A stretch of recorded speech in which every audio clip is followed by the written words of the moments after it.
Welcome back to Lion the Witch in the Wardrobe. We are on Chapter 6, Into the Forest.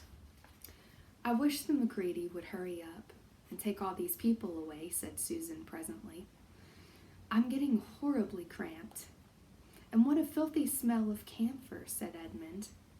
I expect the pockets of these coats are full of it, said Susan, to keep away moths. There's something sticking to my back, said Peter. And isn't it cold, said Susan. Now that you mention it, it is cold, said Peter. And hang it all, it's wet too. What's the matter with this place? I'm sitting on something wet. It's getting wetter every minute. He struggled to his feet. Let's get out, said Edmund. They've gone. Oh, said Susan suddenly, and everyone asked her what was the matter. I'm sitting against a tree, said Susan. And look, it's getting light over there. By Jove, you're right, said Peter. And look, there, and there. It's trees all around. And this wet stuff is snow. Why, I do believe we've gotten into Lucy's wood after all. And now there was no mistaking it. And all four children stood blinking in the daylight of a winter day. Behind them were coats hanging on pegs. In front of them were snow-covered trees. Peter turned at once to Lucy. I apologize for not believing you, he said. I'm sorry. Will you shake hands? Of course, said Lucy, and did. And now, said Susan, what do we do next? Do, said Peter. Why, go and explore the wood, of course. Ugh, said Susan, stamping her feet. It's pretty cold. What about putting on some of these coats? They're not ours, said Peter doubtfully. I'm sure nobody would mind, said Susan. It isn't as if we wanted to take them out of the house. We shan't take them even out of the wardrobe. I never thought of that, Sue, said Peter. Of course, now you put it that way. I see. No one could say you had bagged a coat as long as you had left it in the wardrobe where you found it. And I suppose this whole country is in the wardrobe. They immediately carried out Susan's very sensible plan. The coats were rather too big for them, so they came down to their heels and looked more like royal robes than coats when they had put them on, but they all felt a good deal warmer, and each thought the others looked better in the new get-ups and more suitable to the landscape. We can pretend we are Arctic explorers, said Lucy. This is going to be exciting enough without pretending, said Peter, as he began leading the way forward into the forest. There were heavy, darkish clouds overhead, and it looked as if there might be snow before night. I say, began Edmund presently, oughtn't we be bearing a bit more to the left? That is, if we are aiming for the lamppost. He had forgotten for a moment that he must pretend never to have been in the wood before. The moment the words were out of his mouth, he realized that he had given himself away. Everyone stopped. Everyone stared at him. Peter whistled. So you really were here, he said. That time Lou said she'd met you in here, and you made out she was telling lies? There was a dead silence. Well, of all the poisonous little beasts, said Peter, and shrugged his shoulders, and said no more. There seemed, indeed, no more to say, and presently the four resumed their journey. But Edmund was saying to himself, I'll pay you out for all of this, you pack of stuck-up, self-satisfied prigs. Where are we going anyway? Said Susan, chiefly for the sake of changing the subject. I think Lou ought to be the leader, said Peter. Goodness knows she deserves it. Where will you take us, Lou? What about going to see Mr. Tumnus, said Lucy. He's the nice fawn I told you about.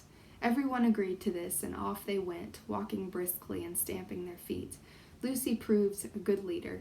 At first she wondered whether she would be able to find the way, but she recognized an odd-looking tree on one place and a stump in another, and brought them on to where the ground became uneven, and into the little valley, at last, to the very door of Mr. Tumnus's cave. But there was a terrible surprise awaiting them.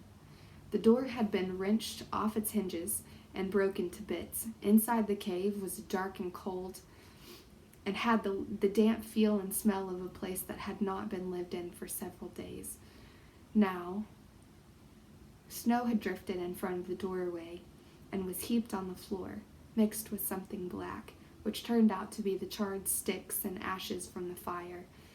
Someone had apparently flung it out of the room and then stamped it out. The crockery lay smashed on the floor, and the picture of the fawn's father had been slashed into shreds with a knife. "This is a pretty good washout," said Edmund. "Not much good coming here."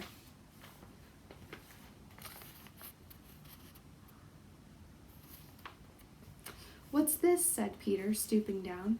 He had just noticed a piece of paper, which had been nailed through the carpet to the floor.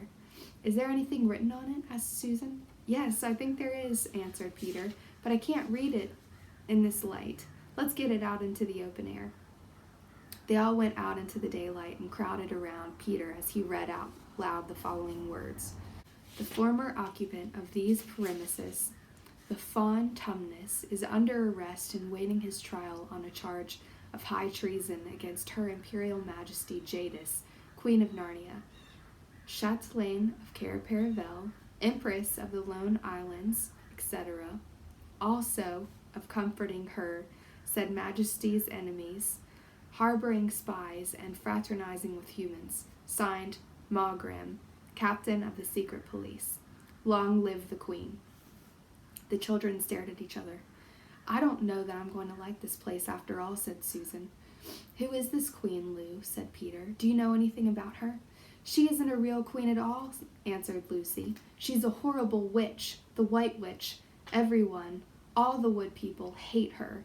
She has made an enchantment over the whole country so that it is always winter here and never Christmas." I wonder if there's any point in going on," said Susan.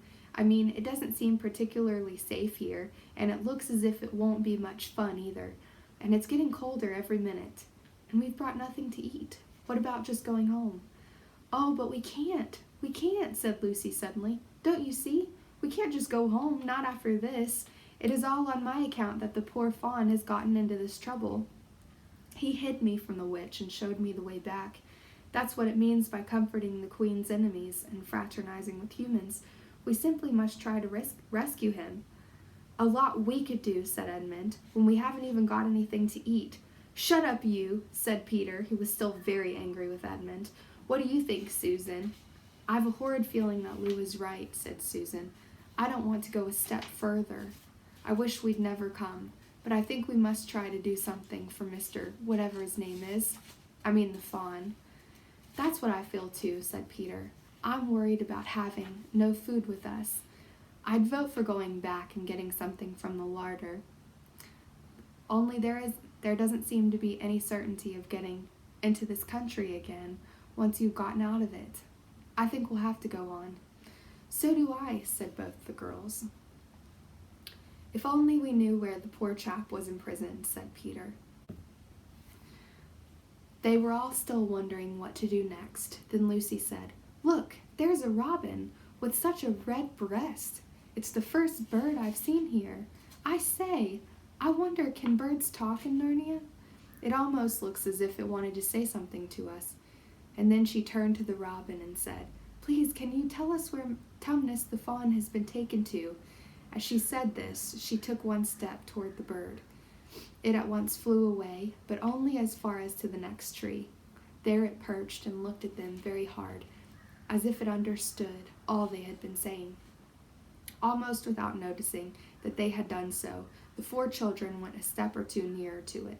At this, the robin flew away again to the next tree, and once more looked at them very hard. "You haven't found a robin with a redder chest. You couldn't have found a robin with a redder chest or a brighter eye."